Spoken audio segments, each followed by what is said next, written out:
வாலிபன் தன் வழியை ஏதினால் சுத்தம் செய்வான், ஏதினால் சுத்தம் செய்வான். தேவவசனத்தால் தன் வழியை என்றும் காத்து கொள்வதினாலே, என்றும் காத்து கொள்வதினாலே என் முழு இருதயத்தோடு உம்மை தேடுகிறேன் என் தேவா. உம் கற்பனைகளை என்றும் வழி தப்ப விடாதேயும் தேவா. உமக்கு விரோதமாக நான் பாவம் செய்யாத படிக்கு தேவா. உம் வார்த்தை இதயத்திலே என்றும் வைத்து வைப்பேன் தேவா. வாலிபன் தன் வழியை ஏதினால் சுத்தம் செய்வான், ஏதினால் சுத்தம் செய்வான். தேவவசனத்தால் தன் வழியை என்றும் காத்து கொள்வதினாலே. வணக்கம் வாலிப கண்மணிகளே, நான் உங்கள் அண்ணாச்சி ஜெபஸ்டின். வாலிபன் தன் வழியை எதினால் சுத்தம் செய்வான், உமது வசனத்தின்படி தன்னை காத்து கொள்கிறதுனால் தானே. தமிழ் பேசும் நல்லுலகில் சகல வாலிபரையும் இயேசு கிறிஸ்துவினிடம் திருப்போம். இது ஓர் நிகழ்ச்சியாகும். குறிப்பாக இன்றைய நாளிலே இந்திய வேதமானவன் என்ற புதிய தொலைக்காட்சி நிகழ்ச்சியிலே உங்களை சந்திப்பதிலே மிகுந்த மகிழ்ச்சி. குறிப்பாக இந்த நிகழ்ச்சியானது டீன், அதாவது 13 வயது துவங்கி 19 வயதுக்குள்ளாக இருக்கும் வாலிப பிள்ளைகளுக்கான நிகழ்ச்சி. தொடர்ந்து இந்த நிகழ்ச்சியை பாருங்கள். இன்றைய நாளிலும் நமது போதகர் டாக்டர் பீட்டர் சாலமன் ஐயா அவர்கள் நற்செய்தி அளிப்பார். வணக்கம் உலகளாவிய வேத மாணவர்களே, அருமை பெற்றோரே, திருச்சபை மக்களே, உங்களை நான் ஆசிர்வதித்து இந்திய வேத மாணவன் என்ற தலைப்பில் இந்த நிகழ்ச்சியை நடத்துவதில் மகிழ்ச்சி அடைகிறேன்.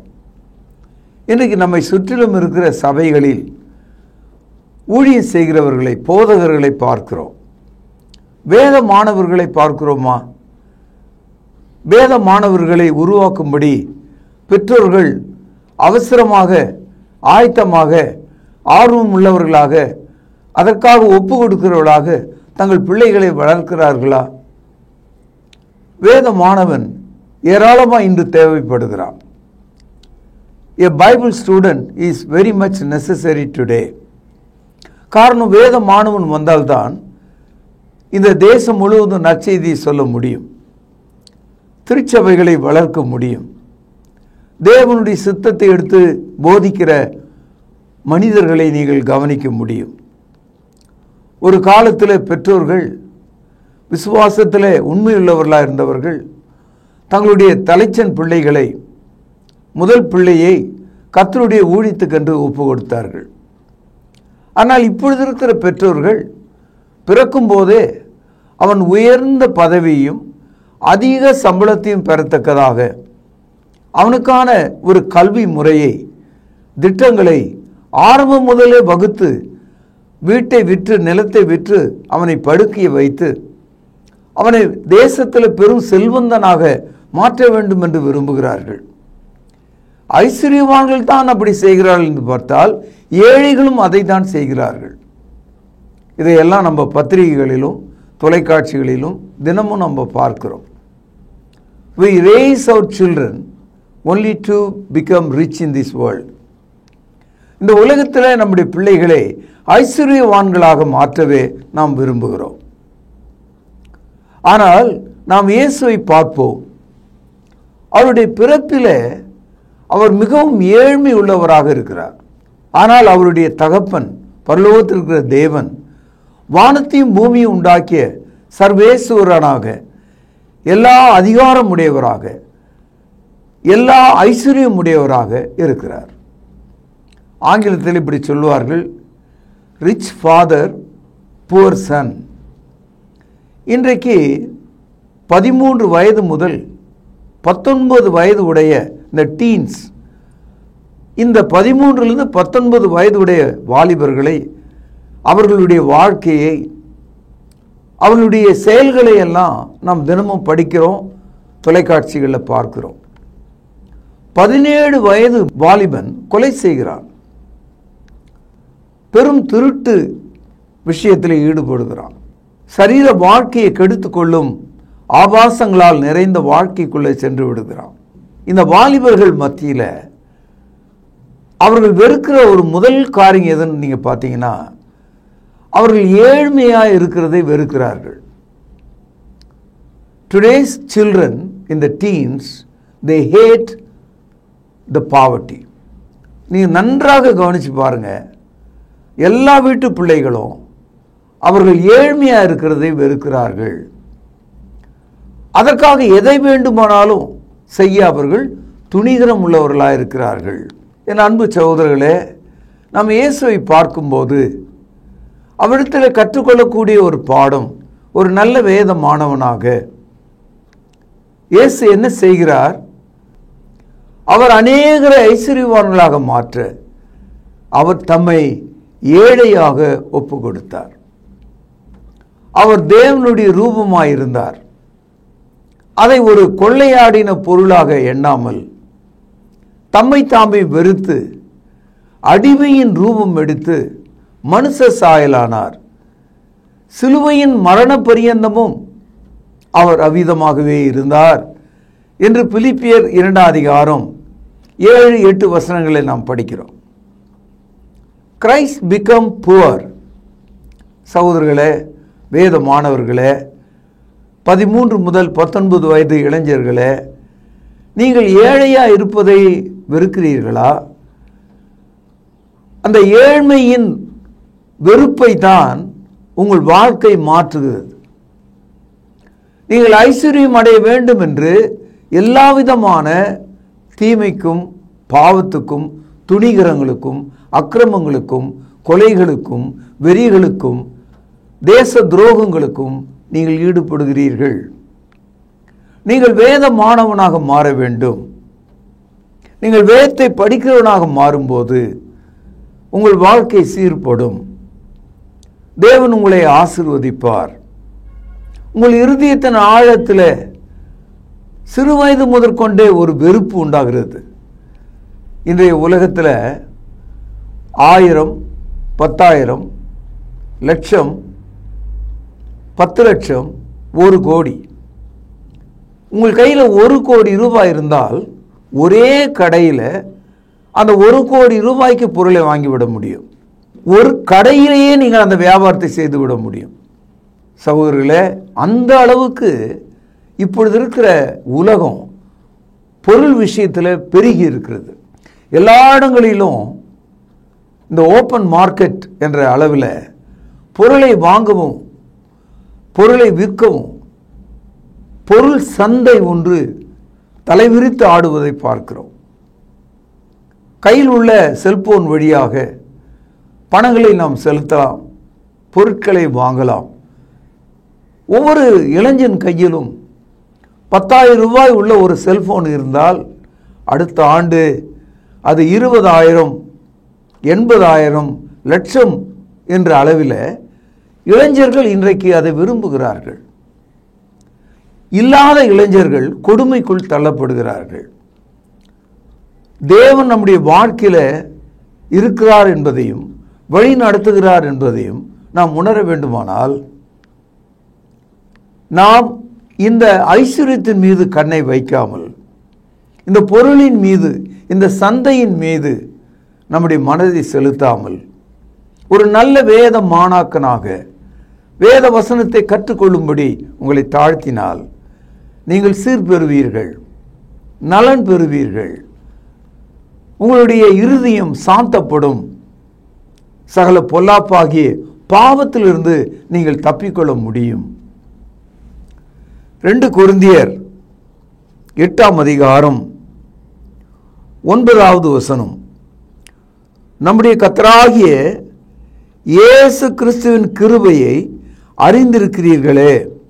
கவனியுங்கள், அவர் ஐஸ்வர்யம் உள்ளவராய் இருந்தும் நீங்கள் அவருடைய தரித்திரத்தினாலே ஐஸ்வர்யவான்களாகும்படிக்கு உங்கள் நிமித்தம் தரித்திரரானாரே.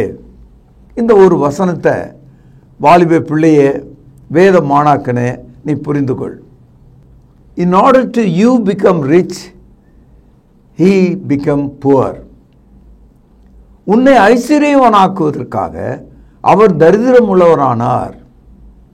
இந்த கருத்தை நாம் விளங்கிக் கொண்டால், வானத்தில் பறக்கும் பறவையைப் போல, காட்டில் நடமாடும் மிருகங்களைப் போல, சமுத்திரத்திலே அலையும் மீன்களைப் போல ஒரு தவிப்புள்ள வாழ்க்கை, பொருள் தேடும் வாழ்க்கை, இந்த உலகமே சதம் என்கிற ஒரு வாழ்க்கை, ஒரு ஐஸ்வர்யத்தை நோக்கி போகிற வாழ்க்கையை வெறுத்து நீங்கள் தேவ பிள்ளைகளாக வறுமையிலே தேவனுக்கு பிரியமா இருக்கும்படி தேவன் உங்களை ஐஸ்வர்யமுள்ளவராய் வைத்திருக்கிறார் என்பதை நீங்கள் புரிந்து கொள்ளுங்கள். இயேசு கிறிஸ்துவினுடைய பிறப்பை நாம் பார்ப்போம். லூக்கா எழுதிய சுவிசேஷம் 2வது அதிகாரம் 7வது வசனம். அவள் தன் முதற்பேரான குமாரனை பெற்று சத்திரத்திலே அவர்களுக்கு இடமில்லாதிருந்தபடியினால் பிள்ளையை துணிகளில் சுற்றி முன் அணையிலே கிடத்தினாள். சகோதரி, இயேசு கிறிஸ்துவினுடைய பிறப்பை நாம் கவனிக்கிறோம். இயேசு கிறிஸ்து தாவீதினுடைய குடும்பத்தில், அரச குடும்பத்தில் பெத்லகேமிலே பிறந்தார். ஒரு ராஜ குடும்பத்தைச் சேர்ந்தவர், ஒரு ராஜாவுக்குரிய எல்லா ஐஸ்வர்யம் உடையவர் தான். ஆனாலும் தேவனுடைய சித்தத்தின்படி உங்களையும் என்னையும் அவர் ஐஸ்வர்யவான்களாகும்படிக்கு தம்மை மிகவும் தாழ்மைக்கு ஒப்பு கொடுத்தார். அவருடைய பிறப்பை நாம் கவனிக்கிறோம். அவர் பிறந்த போது ஊரில் வீடுகளில் இடம் இல்லை, பொதுவாக இருக்கிற சத்திரத்தில் இடம் இல்லை. வழியில்லாத ஒரு சூழலில் சத்திரத்தினுடைய ஓரத்தில் இருந்த ஒரு கொட்டகையில் மிருகங்கள் கட்டி வைக்கிற சாணம் போட்டிருக்கிற வைக்கோல் இருக்கிற ஒரு பகுதியில் மரியாள் அவரை பெற்றாள். அவரை மூடுவதற்காக கையில் இருந்த கந்தை துணியை அவர் மீது சுற்றினார். அவரை தன் மடியிலே வைத்துக் கொண்டார். இந்த காட்சி நீங்கள் பார்க்கும்போது இது எவ்வளவு பெரிய ஏழ்மை என்பதை நினைத்து பாருங்கள். He became poor as he was born, whereas his true father in heaven was a great rich, is the owner of everything and creation. எல்லா சிருஷ்டிப்புக்கும் காரணராக இருக்கிற தேவனுடைய குமாரன் பூமியில் வந்தபோது அவர் மீது சுற்றுவதற்கு பழந்துணியும், அவர் பிறந்த இடம் ஒரு கொட்டகையும் தூசியும் தும்பும் நிறைந்த இடமாயிருந்தது. வாலிப பிள்ளைகளாகி நீங்கள் உங்கள் இருதயத்தின் ஆழத்தில், நான் ஏன் இப்படி இருக்கிறேன், என்னுடைய அப்பா அம்மா எதை எனக்கு கொடுத்தார்கள், ஏன் அவர்கள் பணக்காரர்களாக இல்லை, மற்ற வாலிபர்களைப் போல என்னுடைய பெற்றோர் இல்லையே, அவர்களுக்கு எல்லாம் இருக்கிறது, அவர்களுக்கு உணவு இருக்கிறது, உடை இருக்கிறது, வாகனங்கள் இருக்கிறது, வாரந்தோறும் ஆயிரக்கணக்கில் அவர்கள் செலவு செய்கிறார்கள், பள்ளிக்கூடங்களுக்கும் கல்லூரிகளுக்கும் தினமும் ஒரு 1000 ரூபாய் போல கையில் எடுத்துக்கொண்டு வருகிறார்கள். என் கையில் ஒரு காசு இல்லையே. இந்த நிலைமையை சந்திக்கிற ஒவ்வொரு வாலிபனும் ஒவ்வொரு வாலிப பிள்ளையும் அவர்கள் என்ன நினைக்காங்கன்னா, தன்னுடைய வாழ்க்கையை மாற்றுவதற்கு, மிகவும் ஐஸ்வர்யவான்களாக மாறுவதற்கு என்ன விலை வேண்டுமானாலும் கொடுக்க தயாராக இருக்காங்க. அதற்காக அவர்கள் கொலை செய்யவும் தயாராக இருக்காங்க, வீட்டை விட்டு ஓடவும் தயாராக இருக்காங்க. ஒரு நல்ல வேத மாணவன் ஐஸ்வர்யத்தை தேடாமல் கர்த்தருடைய வார்த்தையை நீங்கள் தேடி அவருடைய சித்தத்தை புரிந்து கொண்டால் இந்த உலகமும் அதன் இன்பமும் அதன் மாயையும் உங்களை விட்டு எப்போதும் சென்று விடும் என்பதை நீங்கள் புரிந்து கொள்ள முடியும். நாம் தரித்திரத்தை எப்போதும் விரும்புவது கிடையாது. All men on the earth always hate the poverty. எல்லா மனிதனும் எதை விரும்புகிறான், எனக்கு தரித்திரம் இருக்கக்கூடாது, நான் ஐஸ்வர்யவானாக இருக்க வேண்டும், எல்லாம் எனக்கு இருக்க வேண்டும். ஒரு வேத மாணவன் இந்த பார்வையில் இருக்க முடியாது. இயேசு போதும் எனக்கு, அவருடைய ஜீவனுள்ள வார்த்தை எனக்கு போதும், உலகமும் அதன் ஆசை இச்சைகளும் அழிந்து விடும் என்ற காரண காரியத்தை நீங்கள் விளங்கிக் கொண்டால் நல்ல ஒரு வேதமானவனாக, தேவனுடைய தாசனாக நீங்கள் இருக்க முடியும். நீதிமொழிகள் 24வது அதிகாரம் 30 சில வசனங்களை வாசிக்கிறேன், கவனியுங்கள். சோம்பேறியின் வயலையும் மதியினுடைய திராட்சை தோட்டத்தையும் கடந்து போனேன். இதோ அதெல்லாம் முள்ளுக்காடாய் இருந்தது. நிலத்தின் முகத்தை காஞ்சரி மூடினது. அதன் கற்சுவர் இடிந்து கிடந்தது. அதை கண்டு சிந்தனை பண்ணினேன். அதை நோக்கி புத்தி அடைந்தேன். சகோதரர்களே, கடவுள் நமக்கு என்ன கொடுத்திருக்காரோ அது போதுமானது என்று எண்ண வேண்டும். ஆனால் அதை விட்டு ஒரு கோடியை சம்பாதிக்க, வீட்டை சம்பாதிக்க, வாகனங்களை சம்பாதிக்க, இந்த உலகத்தில் நிலங்களை அபகரிக்க நாம் முயற்சி எடுக்கக்கூடாது. தேவனுடைய சித்தம் செய்யும்படி அவரையும் நாம் நோக்கி பார்க்க வேண்டும். உங்கள் கைகளையும் கால்களையும் தேவ சித்தத்துக்கு ஒப்பு கொடுக்க வேண்டும். உங்கள் கையிலே இருக்கும் ஆசீர்வாதத்தை நீங்கள் அனுபவிக்க வேண்டும். நீங்கள் தேவ பிள்ளைகளாக இருக்கும்போது உங்கள் வயல் நன்றாக விளையும், உங்கள் விதைப்பு அறுவடை நன்றாக இருக்கும், உங்கள் படிப்பு அதிலே முன்னேற்றம் சிறப்பாக இருக்கும், உங்கள் தேவையெல்லாம் சந்திக்கப்படும், செழிப்பான ஆகாரம் உங்களுக்கு உண்டாகும். தேவ சித்தம் செய்தால் அது உங்களுக்கு ஆசீர்வாதமாக மாறும். ஒரு சில காலத்தில், நான் சொல்கிறது ஒரு 500 ஆண்டுகளுக்கு முன்னால், இந்த உலகத்தில் மக்களுக்கு பாதுகாப்பு இல்லை. ஒரு ராஜா இன்னொரு ராஜாவோடு எப்பவுமே சண்டையிடுவான். தோல்வியுற்ற ராஜா அவனோடு போகாமல் அவன் ஆண்ட ஜனங்களையும் அவனுடைய நிலங்களையும் அந்த ஜனங்களுடைய பொருட்களையும் பொன்னையும் வெள்ளியும் கொள்ளையடித்து கொண்டு போவான். தோல்வியுறுகிற ராஜா தோல்வி அவனோடு போகாமல் அவனுடைய ஜனங்களுக்கும் வரும். அதுபோல தான் இன்றைக்கு தேவனுடைய அன்பையும் சித்தத்தையும் செய்யாமற் போன ஒரு குடும்பம் தோல்வியிலே வரும்போது அந்த தோல்வி பெற்றோருக்கும் அவனுடைய பிள்ளைகளுக்கும் சேர்ந்து வந்துடும். ஆகவே நாம் ஜாக்கிரதையாக இருக்க வேண்டும். நீதிமொழிகள் 24ஆம் அதிகாரம் 34வது வசனம். உன் தரித்திரம் வழிபோக்கனைப் போலவும் உன் வறுமை ஆயுதம் அணிந்தவனைப் போலவும் வரும். அதாவது ஆயுதம் அணிந்தவன், ஆர்ம்டு சோல்ஜர், அதாவது உடை மேலே எல்லா விதமான ஆயுதங்களையும் உடைய ஒரு போர் வீரன் வந்தால் வெறுங்கையா எதுவுமே இல்லாமல் நாம் அவனுக்கு முன்னால் நின்றா என்ன ஆகும்? ஏனென்றால் எல்லா ஆயுதமும் அவன் கையில் இருக்குது. அவன் எதை கொண்டு வேணுமானாலும் நம்மை வீழ்த்தலாம். இந்த உதாரணம் like a armed force, the evil is coming upon you. தீமையானது ஆயுதம் அணிந்தவனைப் போல நம்ம மேலே வருமா. அதனால தான் தேவ பிள்ளைகளாக நீங்கள் இருந்தால் உங்கள் மீது வரக்கூடிய அந்த கொடிய அந்த தரித்திரத்திலிருந்து நீங்கள் தப்ப முடியும். உங்களுக்கு தரித்திரம் கூடாது என்று நீங்கள் நினைத்தால், அதை வெறுத்தால், நீங்கள் தேவ பிள்ளைகளாக வாழுங்கள். அப்பொழுது நீங்கள் வெற்றி பெறுவீர்கள். இப்போ தேன் இருக்கு, சாப்பிட சாப்பிட ரொம்ப சுவையாக இருக்கிறது. அதுக்காக தேனை எவ்வளோ வேணாலும் சாப்பிடலாமா?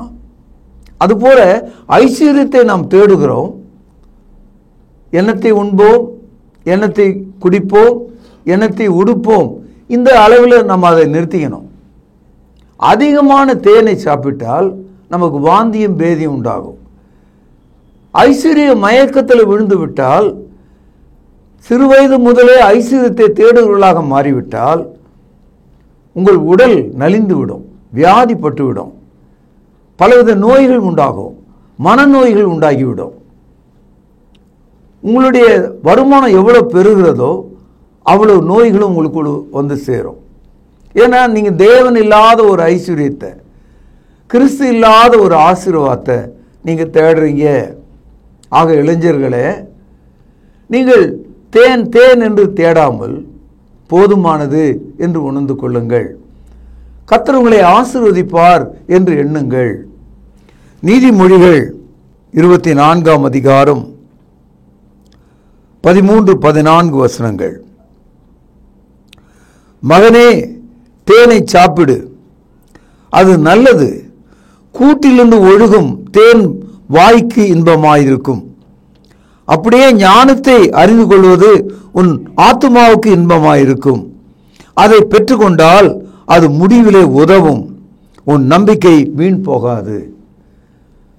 தேன் கூட்டையும் தேனை பார்த்து அதிலேயே முழுகாத. கர்த்தருடைய ஞானத்தை தேடு. அப்பொழுது உன்னுடைய நம்பிக்கை வீண் போகாது. உன்னுடைய படிப்பு தோல்வியுறாது. உன்னுடைய எதிர்காலம் நஷ்டமடையாது. தேவ பிள்ளையே, இன்று தேவன் தமது வார்த்தையை படிக்கும், நேசிக்கும், அதன்படி நடக்கும் பிள்ளைகளை தேடுகிறார். ஒரு சாமுவேலை தேடுகிறார். ஒரு தீமோத்தேயை தேடுகிறார். வாலிபனே, நீங்கள் உங்கள் வாழ்க்கையை இயேசுவை பார்த்து கற்றுக்கொள்ளுங்கள். நிறைய வாலிப பிள்ளைகளுக்கு பெற்றோர் பிடிக்காது. ஏன் பிடிக்காது? அவர்கள் அழகா இல்லை, அது இல்லை. அவர்களுக்கு வீடு இல்லை, அவர்களுக்கு நல்ல சம்பாத்தியம் இல்லை, அவர்கள் எனக்காக செலவு செய்யும்படி ஐஸ்வர்யம் அவர்களுக்கு இல்லை. இதனால்தான் பிள்ளைகள் பெற்றோரை வெறுக்கிறாங்க.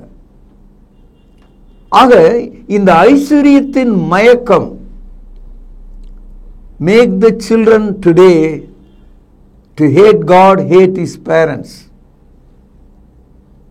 ஆக என் அன்பு சகோதரர்களே, நீங்கள் வேத மாணாக்கராக மாறும்போது, தேவதாசர்களாக உங்களை ஒப்பு கொடுக்கும் போது, இளமை காலத்திலே அவருடைய வசனத்தை தேடும்போது, இயேசுவை போல அவர் உங்களுக்காக தரித்திரராய் மாறி தமது ஐஸ்வர்யத்தை தந்தார் என்ற அந்த அறிவை பெற்றுக்கொள்ளும் போது, இயேசு கிறிஸ்துவிலிருந்து வரும் ஐஸ்வர்யம் நம்மை வழிநடத்தும் என்று புரிந்து கொள்ளும் போது, உன்னுடைய இளமை கால வாழ்க்கை தேவனுக்கு பிரியமாயிருக்கும், உனக்கு ஆசீர்வாதமாயிருக்கும். நீங்கள் எந்த மூலையில் இருந்தாலும், எந்த மொழி பேசக்கூடியவர்களாக இருந்தாலும், உங்கள் டீனேஜ் என்று சொல்லக்கூடிய இந்த பருவ காலத்தில், வாலிபனே, உன் வாலிப நாட்கள் உன் இருதயத்தை சந்தோஷப்படுத்தினாலும் முடிவிலே நியாய தீர்ப்பு இருக்கிறது என்பதை அறிந்து கர்த்தருக்கு முன்பாக தாழ்மைப்படு. இயேசுவை பார், அவருடைய பிறப்பை பார். இயேசு கிறிஸ்து அவர் பூமியிலே ஏழ்மை உள்ளவராக வந்தார். அவர் தமது தலை சாய்க்க இடமில்லை என்று சொன்னார். தாயின் மடியில மற்றவர்கள் உடுத்தின துணியின் ஒரு பகுதியை அவருக்கு போர்த்தி வைத்தார்கள். எவ்வளவு ஏழ்மை பார்த்தீர்களா? எப்படிப்பட்ட ஒரு நிலையில, எப்படிப்பட்ட ஒரு குடிசையில, ஒரு மிருகங்கள் நிற்கிற இடத்துல அவர் பிறந்தார். இதை காணும்போது நானும் கூட என்னுடைய பெற்றோரை நேசிக்கிறேன், அவருடைய ஏழ்மையை நேசிக்கிறேன். அவர்கள் மிகவும் நல்லவர்கள். எனக்காக அவர்கள் ஒன்றும் கொடுக்கவில்லை என்றாலும் என் தேவனே எனக்கு தெரிவித்தார்கள். என் தேவனுடைய வார்த்தையை அவர்கள் எனக்கு சொன்னார்கள். நான் நன்றாக இருப்பதற்கு என்னுடைய பெற்றோர்கள் காரணம். நான் பயபக்தி உள்ளவனாக இருப்பதற்கு என் பெற்றோர்களுடைய விசுவாசம் காரணம். இப்படி நீ எண்ணுவாயானால் ஒரு நல்ல வேதமானவனாக இருக்க முடியும். வாலிப பிள்ளையே, நீ வேதமானாக்கனாக இருக்க விரும்பினால் உன்னுடைய ஜெபம் இப்படி இருக்கணும், உன்னுடைய வேண்டுதல் இப்படி இருக்கணும். அதாவது நமக்கு ஐஸ்வர்யமும் தேவையில்லை, ஏழ்மையும் தேவையில்லை. அப்போ என்னதான் தேவை? போதுமானது இருந்தால் அது போதும். நம்முடைய மினிமம் தேவைகள் சந்திக்கப்பட்டால் அது போதும்.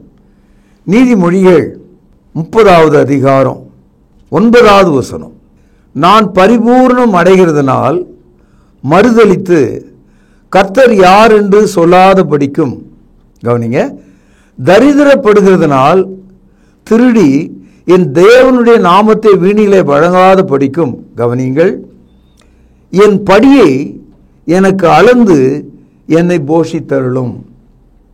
ஒரு நல்ல வேத மாணாக்கன் அவனுடைய வேண்டுதல், அவனுடைய ஜெபம், அவனுடைய எதிர்பார்ப்பு, ஆண்டவரே எனக்கு ஐஸ்வர்யம் வேண்டாம், ஏழ்மையும் வேண்டாம், என் தேவைகள் சந்திக்கப்பட்டால் போதும். இதுதான் வேத மாணவனுடைய அடையாளம். இந்திய வேத மாணவன் இதை கற்றுக்கொண்டால் உங்கள் வீட்டிலே வெளிச்சம் உதிக்கும், உங்கள் வாழ்க்கையில் நம்பிக்கை பிறக்கும். இந்த தேசத்தின் எல்லையில் உள்ள எல்லா மனிதர்களும் ரட்சிக்கப்படுவார்கள். ஒவ்வொரு பெற்றோரும் தன் வீட்டில் உள்ள பிள்ளைகளை தேவ பக்தியை வளர்த்து கர்த்தருடைய ஊழியத்திற்கென்று வேத மாணவர்களை உருவாக்க வேண்டும். அப்படி நீங்கள் செய்தால் தேவனுடைய மக்களாக இருப்பீர்கள். எபேசியர் 6ஆம் அதிகாரம் 4வது வசனம், பிதாக்களே, நீங்களும் உங்கள் பிள்ளைகளை கோபப்படுத்தாமல் கர்த்தருக்கேற்ற சிட்சையிலும் போதனையிலும் அவர்களை வளர்ப்பீர்களாக. நீங்கள் இப்படி செய்தால் உங்கள் வீட்டிலே வேத மாணவர்களை உருவாக்க முடியும், உங்களை மாற்றக்கூடிய மக்களை உருவாக்க முடியும், உங்கள் சமுதாயத்தை மாற்றக்கூடிய இளைஞர்களை உருவாக்க முடியும். இந்த செய்தியினுடைய முடிவுரை என்ன தெரியுங்களா? இயேசு ஏழ்மை உள்ளவராக, தரித்திரம் உள்ளவராக, தலை சாய்க்க இடமில்லாதவராக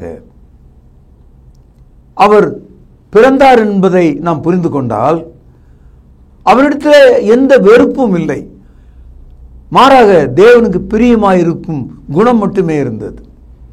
இன்றைய இளைஞர்கள் யாரா இருந்தாலும் சரி, 13 முதல் 19 வயதுக்குட்பட்டவர்கள் எல்லா விதமான துணிகிற பாவங்களையும், எல்லா விதமான பயங்கர பாவங்களையும், தேச விரோத குற்றங்களையும் செய்யக்கூடியவர்களாக இருக்கிறார்கள். அவர்கள் கத்தியும் துப்பாக்கியும் தூக்கி கொண்டு ஓடுகிறவர்களாக இருக்கிறார்கள். கூட்டு பாலினம் செய்யக்கூடியவர்களாக இருக்கிறார்கள். கர்த்தருக்கு பிரியமில்லாத காரியத்தை தொடர்ந்து செய்யக்கூடிய ஒரு சமுதாயமாக மாறி வருகிறார்கள். ஒரே ஒரு வாகனத்தை எடுத்து 4 வாலிபர்கள் ஏறிக்கொண்டு ஒரே வலம் வருவதை நாம் பார்க்கிறோம். இப்படிப்பட்ட பிள்ளைகளிலிருந்து நீங்கள் விலகி கர்த்தருடைய சித்தம் என்பதை புரிந்து கொண்டு, நான் நேசிக்கும் என்னுடைய ஆண்டவராக இருக்கிற இயேசு, அவர் ஐஸ்வர்யம் உள்ளவராய் இருந்தும் எனக்காக தரித்திரனானார், அவருடைய ஐஸ்வர்யம் எனக்கு உண்டாகவும் என்னுடைய தரித்திரத்தை அவர் சுமந்தார் என்ற கருத்தை நீங்கள் விளங்கிக் கொண்டால், விசுவாசித்தால், நீங்கள் உங்கள் தேவைகளை சந்திக்கும் ஆண்டவரிடத்தில் திரும்பலாம். நல்ல ஒரு வேதமானவனாக இருக்கலாம். Jesus was born as poor. இயேசு ஏழையாக பிறந்தார். அவர் தன்னுடைய வாழ்க்கையை பழிக்கவில்லை, தூஷிக்கவில்லை. அவருக்கு அது கசப்பாக இருக்கவில்லை. நாம் அதை ஒரு பாடமாக கற்றுக்கொள்ள வேண்டும். Poverty, it is not a bitter sign. It is a chance and opportunity to serve God. நாம் ஏழ்மையா இருக்கிறதுனால தேவனுக்கு பிரியமா இருக்க முடியும், அவருடைய வேலை செய்ய நம்மால முடியும், நல்ல வேதமானவனாக இருக்க முடியும். நாம் ஐஸ்வர்யம் உள்ளவர்களாக இருந்தால், ஐஸ்வர்யம் உள்ள பெற்றோர்களுக்கு உடையவர்களாக இருந்தால், பல தலைமுறைகளுக்கு வேண்டியவை எல்லாம் இருந்தால், இந்த உலகமே சதம் என்று நினைத்து லூக்கா 15ஆம் அதிகாரத்தில் படிக்கிற இளையகுமாரனை போல நாம் கெட்டுப்போவோம். ஆகிய அன்பு சகோதரர்களே, வேதமானவனே, உன்னை தாழ்த்து, தேவன் உன்னை ஆசீர்வதிப்பார். இல்லாத ஐஸ்வர்யத்துக்காக ஒரு பறவையை போல நாம் பறக்க வேண்டிய அவசியம் நமக்கு இல்லை. இருக்கும் ஏழ்மையில், தரித்திரத்தில் கர்த்தர் என்னை ஆசீர்வதிப்பார் என்று நீ நம்பினால் வழி நடத்துவார் என்று நம்பினால் நீ ஒரு நல்ல வேதமானவனாக இருக்க முடியும் என்று சொல்லி இந்த தொடரை இங்கே நிறுத்துகிறேன். நாளை இதை குறித்து நான் உங்களோடு பேசுவேன். பிரார்த்தனை செய்வோம். இரக்கமும் கிருபையும் தயவும் நிறைந்த தகப்பனே, இயேசு கிறிஸ்து எங்கள் நிமித்தம் ஏழையானார். அந்த கருத்து எங்கள் மனதை வலிக்கச் செய்கிறது. வானத்துக்கும் பூமிக்கும் அதிபதியாக இருக்கிற சர்வ வல்லமை உள்ள தேவனுடைய குமாரன் எங்கள் நிமித்தம் ஏழ்மையானார் என்ற தகவல் எங்களுக்கு மிகுந்த ஆச்சரியத்தை தருகிறது. ஆண்டவரே, இந்த தேசம் அழிந்து இருக்கிறதை பார்க்கிறேன். இந்த தேசத்தின் இளைஞர்கள் கர்த்தரை விட்டு தூரமாய் போனதை பார்க்கிறேன். இதோ வீட்டுக்கு ஒரு வாலிபன் ஒரு வேதமானவனாக வரத்தக்கதாக, பெற்றோர்கள் கொடுக்கத்தக்கதாக, திருச்சபைகள் வளர்க்கத்தக்கதாக அவர்களை ஆசீர்வதியும். ஆண்டவரும் கர்த்தரும் இரட்சகருமா இருக்கிற இயேசுவின் நாமத்தில் ஜெபம் கேளும் ஜீவனுள்ள எங்கள் நல்ல பிதாவே, ஆமென். நல்லது வேதமானவர்களே, இன்றைய நாளிலே நீங்கள் கேட்ட இந்த அறிமுக செய்தி மீட் ஜீசஸ், இயேசுவை சந்திப்போம், இந்த நிகழ்ச்சி தொடர்ந்து உங்கள் மனதிலே நிறுத்துங்கள். மற்றவர்களுக்கு இந்த இந்திய வேதமானவன் என்ற புதிய தொலைக்காட்சி நிகழ்ச்சி அறிமுகம் செய்யுங்கள். நீங்கள் என்னோட தொடர்பு கொள்ள விரும்பினால் தொலைபேசி எண் 7904249296. தொடர்ந்து நிகழ்ச்சி பாருங்கள். கர்த்தர் உங்களை ஆசீர்வதிப்பாராக. தொடர்பு கொள்ள வேண்டிய முகவரி: திருமறை நேரம், 58 சர்ச் தெரு, குமரன் நகர், சென்னை 6,82,000. செல்போன் 9385500882. கர்த்தாவே, தேவர்களில் உமக்குப்பானவர் யார்? வானத்திலும் பூமியிலும் உமக்குப்பானவர் யார்?